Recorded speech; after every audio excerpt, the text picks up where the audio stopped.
Ketegangan di Selat Hormuz memasuki babak baru. Kementerian Pertahanan Uni Emirat Arab menuduh Iran menyerang wilayah mereka, sementara Iran langsung membantah tuduhan itu dan menegaskan sama sekali tidak ada niat atau rencana untuk menyerang teritori Uni Emirat Arab. Kita akan membahasnya bersama Duta Besar Republik Indonesia untuk Iran periode 2012-2016, Dian Wirengjurit. Pak Dian, selamat malam. Selamat malam Mas Iqbal, selamat malam pemirsa. Pak Dian, menurut Anda ada apa di balik tudingan langsung Uni Emirat Arab ini melalui Kementerian Pertahanannya ya, yang menuding bahwa Iran menyerang Uni Emirat Arab sehingga memicu kebakaran di kilang Fujairah, Pak Dian? Terima kasih. Kita rujuk kembali ya, sedikit aja. Siapa yang mulai menyerang dalam konteks perang Iran dan Amerika plus Israel plus sekutunya? Siapa yang memulai? Amerika dan sekutunya. Siapa itu tahun lalu? Siapa yang memulai perang yang saat ini? Kedua, sama Amerika dan Israel. Dua-duanya berarti melanggar hukum internasional. Pernahkah Iran melanggar hukum internasional dalam kaitan dengan negara tetangganya sepanjang 47 tahun mereka berada di satu lingkungan yang sama? Tidak pernah. Pernahkah kita mendengar pengalaman Amerika, kenapa mereka melibatkan diri dalam perang dunia I, perang dunia II, perang Vietnam? Semua urusannya dikaitkan dengan maritim. Kapal-kapal mereka, pertama yang dunia pertama itu, kapal mereka katanya ditembak pihak lawan, Jerman. Dan perang dunia kedua, kapal-kapal Amerika ditembak oleh Jepang di Pearl Harbor. Di perang Vietnam katanya ada insiden yang memang masih diperdebatkan, tapi salah satu penyebab perang Vietnam, kapal Amerika USS Maddox itu katanya diserang di perairan Tonkin. Semua bermulai dari masalah maritim. Nah, sekarang kelihatannya taktik itu masih mau digunakan di Timur Tengah. Coba kita lihat Selat Hormuz. Amerika ingin masuk ke Teluk Persia, harus melalui Selat Hormuz. Kapal-kapal dari Teluk Persia ingin keluar melalui Selat Hormuz, yang teritorialnya berada di bawah Iran dan Oman, khususnya. Sebagian kecil memang berkaitan dengan Dubai. Coba kita lihat garis batas yang ditetapkan oleh Iran. Diedarkan bahwa kalau masuk ke wilayah Iran, mereka akan bertindak. Tadi disebut Sepah Navy. Saya mau sampaikan sedikit. Sepah itu Garda Revolusi.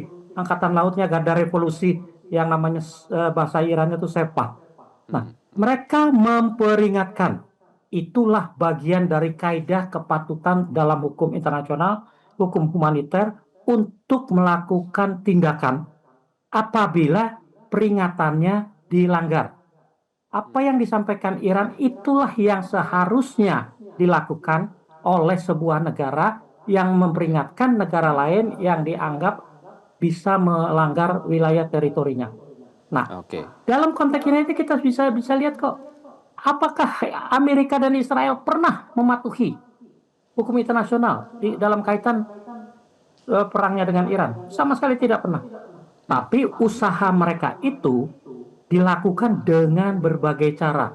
Nah, sekarang cara yang digunakan untuk memancing, yaitu tadi, mengirim kapal-kapalnya. Tapi kan kita lihat tadi video, Angkatan Lautnya Iran memperingatkan dengan jelas. Sudah memperingatkan ya, masuk Pak Dian. Wilayah saya. Dan itu sesuai dengan tata hukum internasional ya. Saya ingin ke Pak Budi, sudah tersambung. Pak Budi, kembali ke soal Uni Emirat Arab yang menuding Iran melakukan penyerangan hingga berdampak terhadap kilang minyak di sana.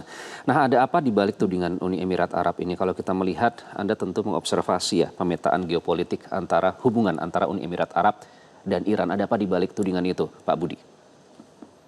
Ya Mas, kalau berbicara hubungannya kedua negara ini, baik Iran maupun UAE, saya langsung fokus ke 3 pulau, Greater Tan, Lesser Tan, sama Abu Musa.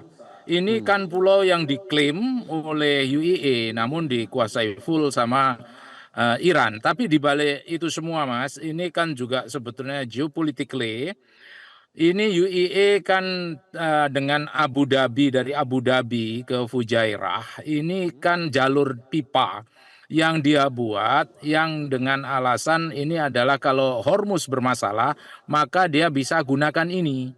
Nah, kalau seandainya Iran itu menyerang Fujairah, ya ini type of what you call it competition kalau menurut saya. Nah, kemudian UAE ini memang ada economically berhubungan dengan Iran. Namun jauh dari itu sebetulnya UAE ini kan menjalin hubungan yang erat sekali dengan Israel dan Amerika. Lagi-lagi inilah Iran ya tadi disampaikan oleh Pak Dian ya bagaimana Iran mematuhi Jas et Bello dan Jas in Bello. Bagaimana alasan kenapa dia perang dan how to conduct the war ya Iran selalu mematuhi itu, tapi di balik itu sekali lagi ini sebetulnya kan berteman UAE ini sama Israel, bahkan Israel mengirimkan Iron Dome-nya dia dan lain sebagainya. Nah ini sekali lagi jadi Iran berhadapan dengan tiga negara sekarang, UAE, kemudian Israel dan juga Amerika. Apa artinya? Lagi-lagi ini berbicara masalah cost imposition strategy. Jadi Iran ini selalu membuat strategi-strategi yang membuat lawannya itu kehabisan dana, yang membuat lawannya ini miskin dalam cara berperang, very costly. Nah, kenapa? Ini diawali dari yang selalu baik Amerika maupun Israel maupun UAE sekalipun dia ini mirror imaging. Mirror imaging itu maksudnya dia salah lirik, salah melihat Iran bagaimana. Karena kalau misalnya kita hadapkan bagaimana katakan Iron Dome yang dibantu oleh Israel ini kan peralatan-peralatan mahal dan kita kan paham benar semakin ke sini semakin paham bahwa peralatan-peralatan mahal itu sebetulnya not guarantee fully 100% untuk memenangkan pertempuran peperangan. Kenapa demikian? Cukup dibuat saturation war, cukup dibuat dengan alat-alat murah, drone dan rudal jelajah dengan jarak yang di bawah di luar bisa pengawasan radar. Nah ini semua nanti THAAD yang dipunyain oleh Israel dalam artian dia punya dua kalau nggak salah ini akan useless. Nah kalau akan useless lagi-lagi UAE akan mengalami masalah baru. Dia sudah keluar dari OPEC. Pak Budi, kemudian saya tertarik dengan tadi Ade sempat menyatakan soal UAE itu mengimpor peralatan Iron Dome. Itu kan untuk menangkis ya, alat teknologi yang sangat canggih untuk menangkis rudal-rudal ataupun drone dari luar.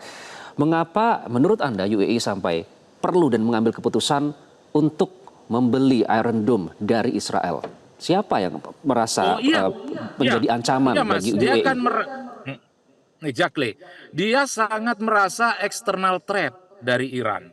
Jadi dia ini melihat bahwa Iran ini yang ada di depan mata yang benar-benar mengancam geographically sama dia. Kenapa? Ya terbukti tadi Lesertan, Greatertan dan Abu Musa ini kan diklaim sama dia. Ini kan pulau-pulau yang di dekat Hormuz. Itu yang pertama. Yang kedua, proven bahwa kemampuan Iran dalam hal ini rudalnya dan drone-dronenya, dia kan bisa melihat. Dan ini bagi dia yang merupakan penghasil minyak terbesar, ya nomor 3. Makanya dia keluar dari OPEC ini karena ya internal competition atau dia pengen lebih independen dan lain sebagainya. Ini bagi Iran kan ini juga peer competitor. Jadi pesaing dia juga. Nah, oleh karena itu ya wajar kalau misalnya Iran berpikiran secara ekonomi ini juga peer competitor dan juga geographically dia juga mengklaim Abu Musa, Lesertan dan Greatertan. Itu Mas kalau menurut saya. Oke, saya boleh tambah Mas Iqbal? Boleh sebentar ya Pak Dian, nanti saya berikan waktu karena Pak Budi setelah ini harus ada agenda begitu. Saya ingin fokus dulu. Pak Budi, jika memang Iron Dome itu meskipun tetap ada celahnya ya, tapi saat ini setidaknya dari segi level itu kan the most advanced technology untuk menangkis terutama serangan udara ya. Nah, secara kapasitas dan kapabilitas, apakah artinya seharusnya drone jika memang itu berasal dari Iran tidak bisa mengenai wilayah UAE terutama Fujairah, Pak Budi? Iya, gini Mas, kan rudal balistik juga bisa menembus setelah dilepaskan ke atas dan melebihi atmosfer. Untuk jatuhnya itu TSSG tidak mampu untuk mengantar, atau Iron Dome, Iron Dome tidak mampu untuk mengcounter itu completely 100%. Dan sekali lagi Mas, in term of saturation war, ya, perang saturasi, ini kan rudal atau katakanlah drone murah ini, dia akan menembus yang namanya Iron Dome, di mana dia di luar monitoring daripada radar, di luar kemampuan daripada Iron Dome tersebut. Yang terutama tadi yang saya sampaikan, bagaimana kalau rudal balistik itu meluncur ke atas, kemudian melewati atmosfer, kemudian jatuhnya juga ini sesuatu yang unpredictable, dan di sana Iron Dome tidak berfungsi. Ini kan terbukti bagaimana waktu Iran pada saat pertama menghajar Israel saat itu dengan luncuran-luncuran Oke, rudal balistiknya Pak dia, Budi. yang katanya Iron Dome ini benar-benar immune, Oke, katakanlah immune dengan serangan-serangan Iran, but oke. not proven kan. Fakta membuktikan bahwa itu semua bisa menghancurkan beberapa kota sebagai targetnya Iran saat itu di Israel. Oke, terakhir Pak Budi, singkat ya. Negara tetangganya kan Iran. Nah, menurut Anda kenapa tudingan semacam ini dilontarkan? Kenapa seperti membuka front lagi justru dengan negara tetangganya yang tepat berada di depannya, UAE ini terhadap Iran? Ya, dia membuka front ke Iran, Mas, karena dia yakinnya bahwa dia di backup oleh Israel dengan tadi yang disampaikan oleh Mas, bantuan Iron Dome-nya dia, kemudian Iron Beam-nya dia, dan ini semua kan sehubungan dengan Freedom Project yang ada. Ini kan juga propaganda warfare-nya Amerika, to my perception ya. Dengan apa? Dengan dia di sini UAE dalam hari ini dia jadikan tangannya agar apa? Agar Freedom Project-nya ini implementif. Apa artinya? Kalau ini terjadi, kemudian terjadi letusan dan terjadi benar-benar fight dengan Iran, tentunya Amerika akan menginvite internasional dengan alasan for the sake of freedom, dengan alasan untuk mengamankan pelayaran dan menaikkan ekonomi global. Tapi ya pada dasarnya itu tidak akan diterima oleh Iran karena ini murni 100% sovereignty-nya Iran. Jadi sekali lagi Mas, kalau UAE menganggap seperti itu, ini secara economically memang ini peer competitor, tapi geographically, yaitu tadi yang saya bilang 3 pulau yang dia klaim, kan kemudian kenapa dia begitu? Karena memang dia di backup oleh Iran dan Amerika, dan for sure UAE ini kan sangat takut dengan kemampuan nuklir Iran, meskipun belum proven bahwa kemampuan itu sudah pada posisi weaponization, nuclear for weaponization, tapi masih pada titik nuclear for peace. Tapi for sure dia merasa ini adalah external threat bagi UAE dengan Oke. the power of nuklirnya Iran. Oke, Pak Budi terima kasih ya karena waktunya sudah harus menuju agenda selanjutnya. Nanti dengan Pak Dian kita akan lanjutkan di segmen selanjutnya. Sekali lagi terima kasih Pak Budi, dan Pak Dian tetaplah Terima bersama kasih, kami. Mas Iqbal. Pemirsa Selamat sore, tetaplah Bu di Dia. Prime Time News, kami akan kembali usai jeda.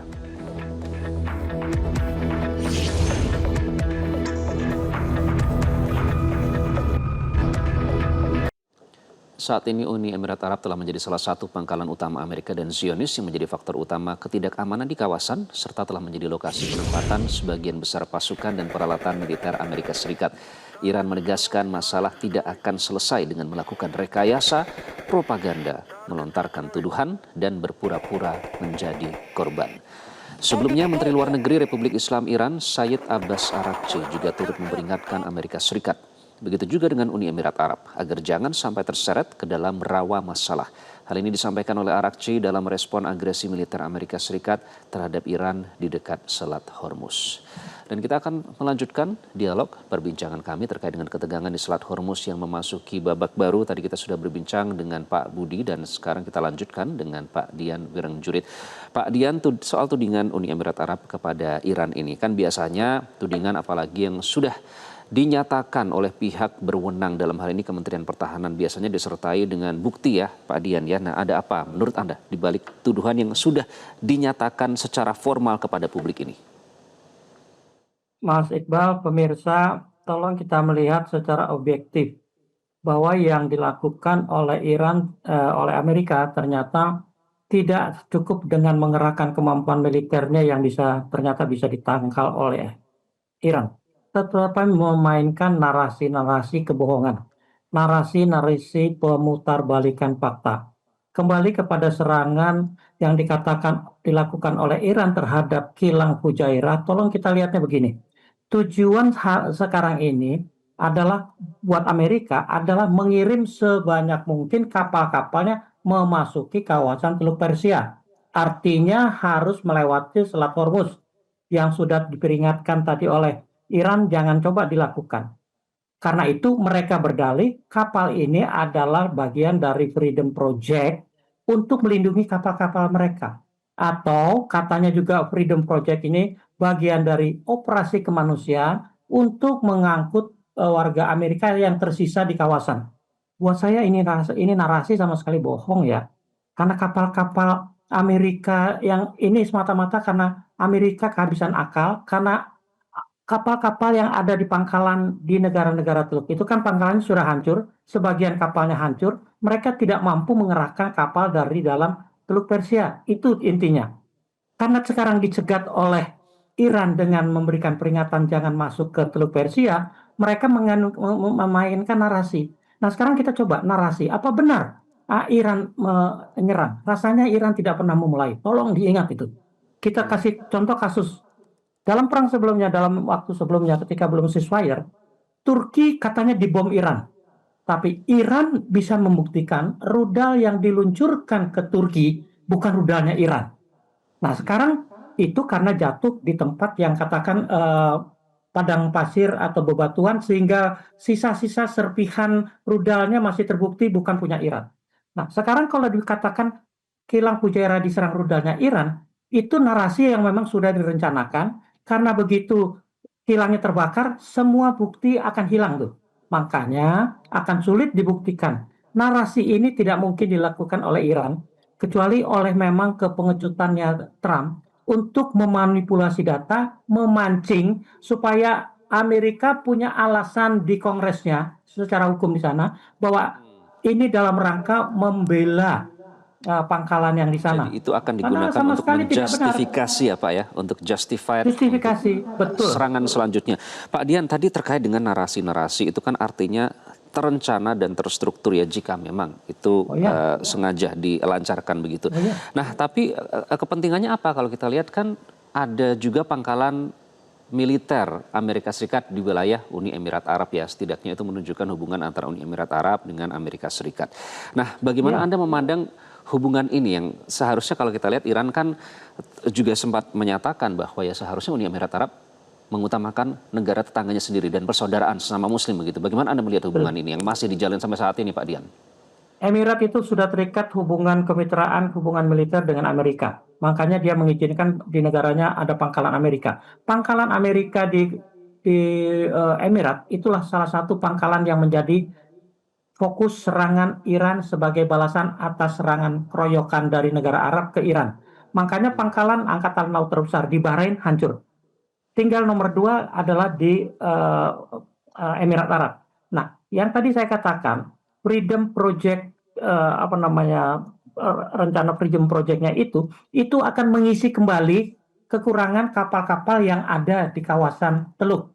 Makanya dikesankan Freedom Project ada proyek kemanusiaan dan proyek untuk mengamankan kapal-kapal atau bukan hanya kapal tanker ya, tapi kapal-kapal komersil yang mengangkut warga Amerika. Semua itu narasi nggak akan terbeli oleh Iran. Karena mereka tahu kebohongan-kebohongan Amerika sudah terus bertambah. Saya mau sorot Emirat Arab ya. Emirat Arab sekarang ini juga sudah dalam posisi yang ambigu. Karena dia ternyata juga bermasalah dengan Arab Saudi misalnya. Di Yaman, Emirat Arab membela kelompok yang berbeda dengan kelompoknya Saudi. Saudi membela kelompok yang sekarang pemimpinnya lari ke Arab Saudi. Sementara dia di lapangan Emirat membela kelompok transisi yang berlawanan dengan kelompok yang dipertahankan oleh Saudi. Sementara Houthi jelas berpihak kepada Iran. Nah, dalam konteks ini saja di Yaman itu, ya di Yaman itu 3 negara ini, Saudi, Iran dan Emirat, juga memainkan polisi yang berbeda. Dalam konteks Yemen, Emirat itu memang sebenarnya cenderung dekat dengan Houthi. Kelompok transisi yang dibela Oke. Emirat itu cenderung dekat dengan Houthi. Makanya Oke, baik itu. sekarang dia cari teman untuk Oke.